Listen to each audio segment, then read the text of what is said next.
Check the mic and make sure it sound right. Hi, I'm DK Will. This is DK Will Talk About It. And it's about due time for a video on the Iraqi dinar. And whatever I find to be important. And what prompted it is I saw this from Dinar Recaps from this morning, Wednesday, 9/27. And it was from Holly. It said some very important things are going to happen. Let me preface this by saying that if I could verify this, I would agree 100%. It says, number one, the U.S. sanctions on auctions for Iraq are being lifted after 30 years. Signed off by Treasury last week when Iraq was in USA. Boom number two. Iraq is being part of the World Trade Organization by October 4th. They have to have an international rate to be part of it. And boom number three. Iraq is having their very first ever Independence Day on October 3rd. Congratulations, Iraq. This means they are independent and their war has ended. This by far is the biggest boom ever. According to her storyline, there's 3 booms, and if they are all true, like I mentioned, I absolutely agree. But notice this phrase here, note, all intel should be considered as rumors until we receive official announcements, and rates and dates could change any time until we get to the banks/redemption centers. Before I go on, I've been mentioning for years that the redemption centers are just places within banks, and now I've seen evidence from conversation that that's the case. But in covering these 3 booms, of course, I am trying to verify these 3 booms. Now, not necessarily in order of events. Let's go with Iraq as having their first ever Independence Day. Now, there was some collaboration or confirmation, or at least agreement on that type of news regarding that Independence Day. We saw here on another Tidbits from TNT Wednesday, the same day from Dinar Recaps, that the Shafaq News had published that the Prime Minister had directed that official working hours be suspended on the occasion of National Day. A brief statement received by Shafaq News Agency stated, Al-Sudani directed the closure on Tuesday, October 3rd, 2023, in all ministries and state institutions in celebration of the National Day of the Republic of Iraq. I'm sorry for the stuttering. I'm eating ice cream. The Iraq National Day is a day that was proposed in 2008 to be made a national day that falls on October 3rd to commemorate the day of Iraq's declaration of independence from the British Mandate and its joining the League of Nations, the League of the United Nations. That's a mixture of the two. And that independence was on October 3rd of 1932.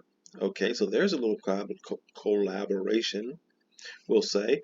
And also over here at Dinar Detectives, they actually published an article. I don't know the source yet, but I do know that it was published also today. And it says that the Prime Minister, in celebration of the National Day of the Republic of Iraq, directed the suspension of official working hours on Tuesday, October 3rd at all ministries and state institutions on this occasion, according to a statement by the Prime Minister's media office. So there's one where we are going to say she's batting 1,000, because the third one in them booms is correct. There is a mention down here that the central bank covers those receivables at an exchange rate of 1,320 dinars per US dollar. Okay, I'm adding that.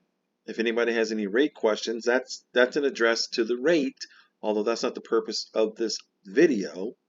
But it does show that if you are thinking there's any rate change, according to this, there has not been. Regarding Iraqi borrowers from government banks, including the Iraqi Trade Bank, in US dollars, the Council of Ministers directed that these banks commit to repaying their loans at an exchange rate of 1,320 dinars for every US dollar from the borrower. So that addresses the exchange rate, and it also addresses boom number 3. Iraq is having their first ever Independence Day on October 3rd. And as I said earlier, of course, if all these booms were 3, it would be extremely significant news. But when we make it to boom number 2, Iraq is being part of the WTO by October 4th, and they will have an international rate to be a part of it. You would imagine that would be news, given the fact that this is the 27th, and that's only a week away, really. That there would be some indication of that to be the case. So in checking on whether or not Iraq is being part of the World Trade Organization by October 4th and having an international rate, we just go straight to the World Trade Organization's website, which speaks on the accessions of Iraq and the progress that Iraq is making in their ascension to full membership in the World Trade Organization. It says Iraq's Working Party was established 13 December 2004. The Working Party met for a second time April 2008. The Working Party is chaired by Ambassador Sakir Abdullah Al-Mokab, blah, blah, blah, blah, of Kingdom of Saudi Arabia. For more information on the current status of this accession, please click here. Let's do that. And what we see here is an image of the accession. Now, does the World Trade Organization keep their website up to date? Well, before we move further, we're going to click to make the image bigger. And if we were to look at the multilateral process, okay, there's a plurilateral process and there's a bilateral process. Apparently, they are in the multilateral process. And as you can see here, they haven't gone very far. I see another stage 2, another stage 3, and I see some other stages here till we get to membership. It's faint, but I can see it. Then when we take it just a little bit further, it says all documents on the accession of Iraq and the documents online by date of circulation. We will see that they do keep the website relatively up to date, because when we click on there, we see that the most recent document that was provided, although it is restricted, it says for the accession process of Iraq, membership terms of reference revision is from July 19th of 2023. So unless some meeting yesterday or whatever that's alluded to has not been documented on the website, but it sounds like it would be a big deal, especially if everybody thinks that Iraq is the linchpin of the global currency reset. No, it's not. Okay, that's my opinion. No, it's not. But nonetheless, let's see if nope, I can't click on it. I can't click on it. See, it says restricted, and that's what it means. Let's see what we do if we click on English. Opens the PDF of the document.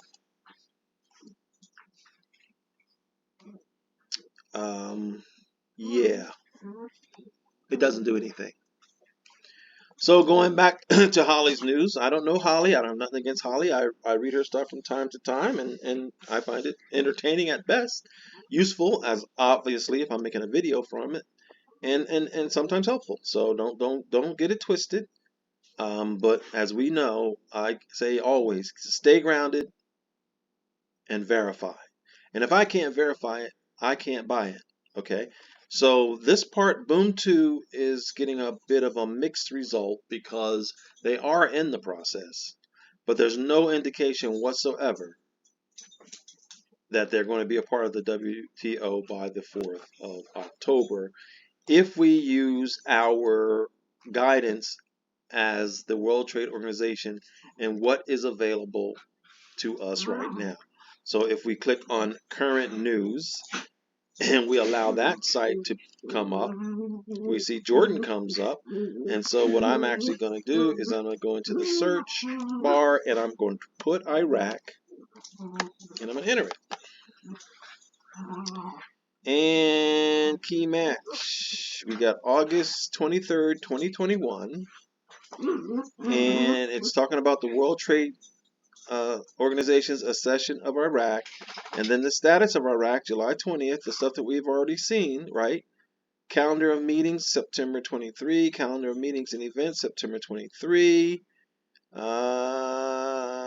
Small business, blah, blah. Homepage. Okay, so we're getting lost. So if we were to click on here, it looks like we go right back to where we already were. No, go back. I ain't doing that. And so basically, let's do the calendar to see what happens there.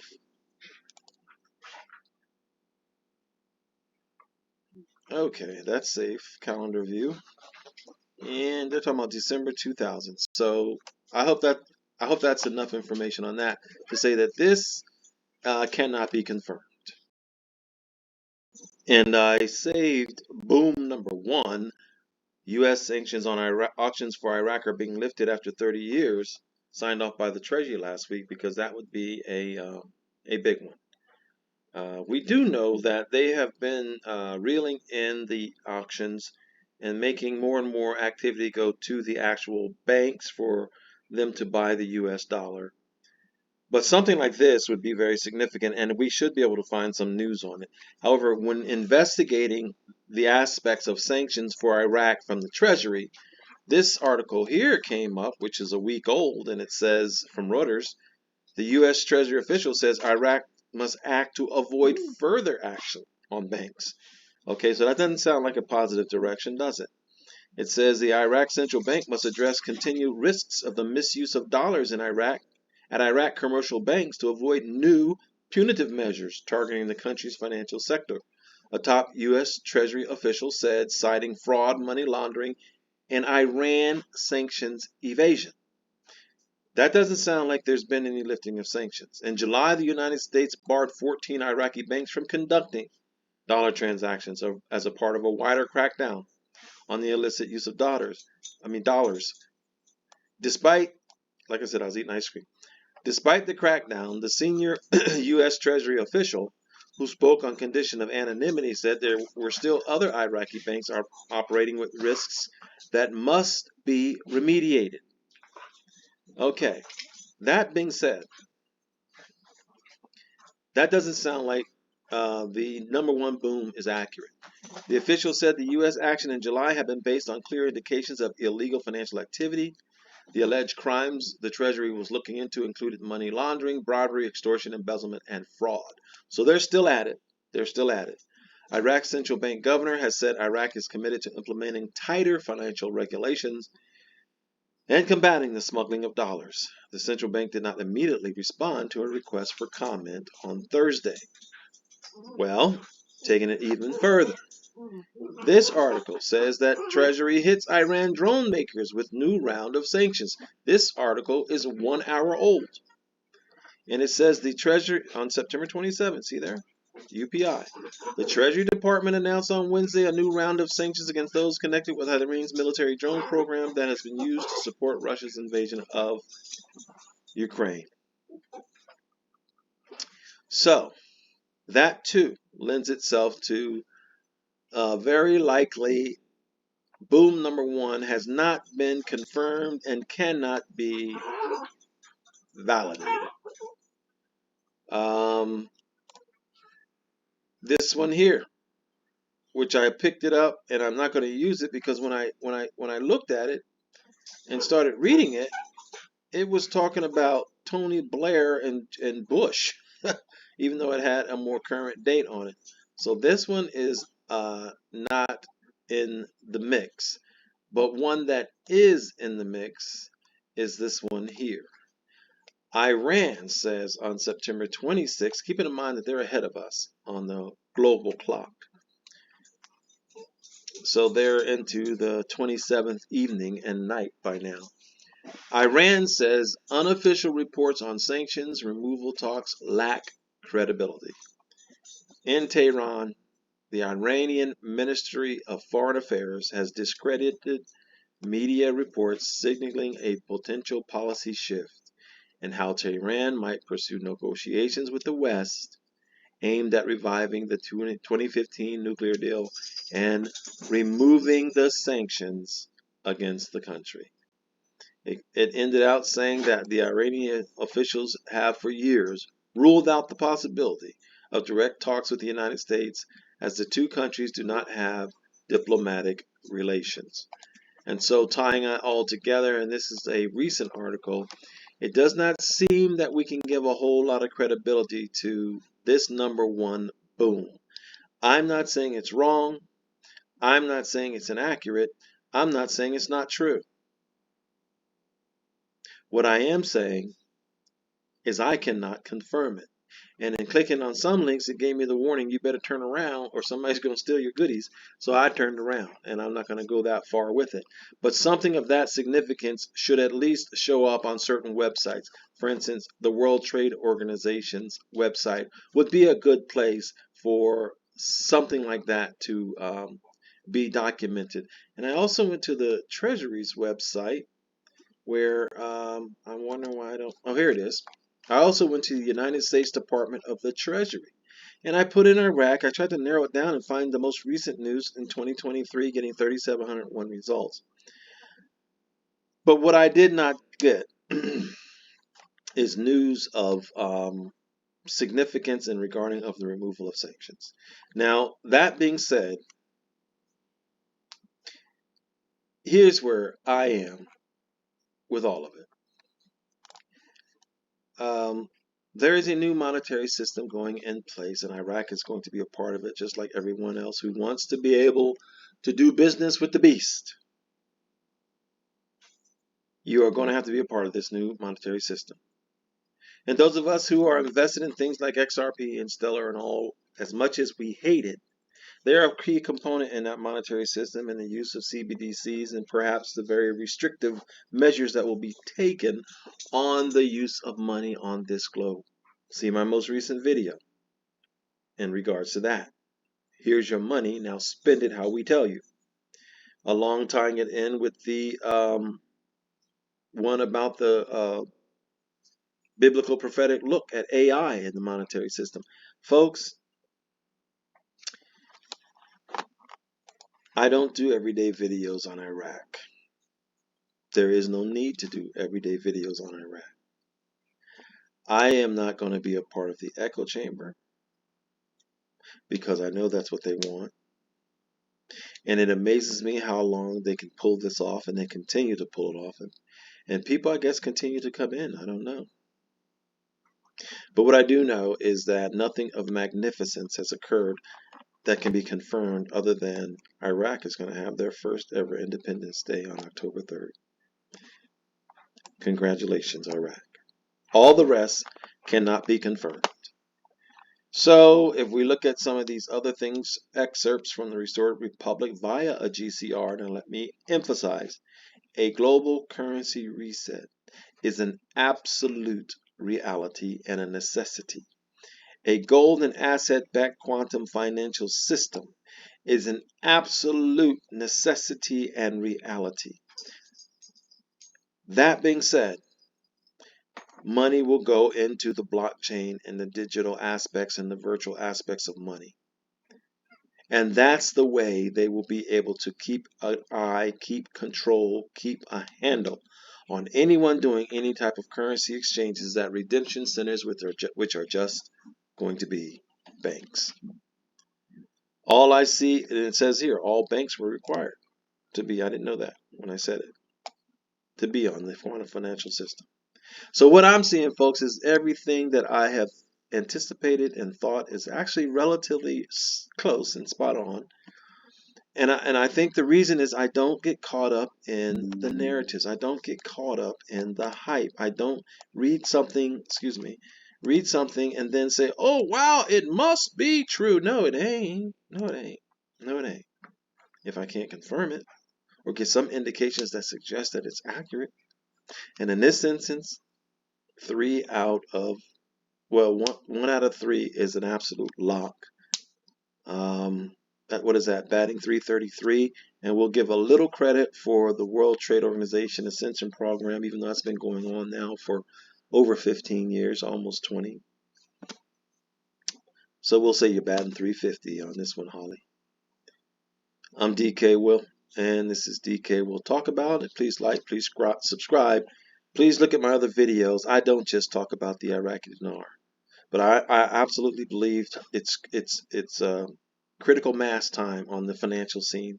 And I honestly believe a lot of my videos can help us adjust your paradigm to start making decisions, all of us, that will help us or protect us or minimize or mitigate or mediate some of the danger that's coming on all of us. I'm DK Will. This is DK Will Talk About It, and I've talked about it. Have a wonderful day. Check the mic and make sure it sound right.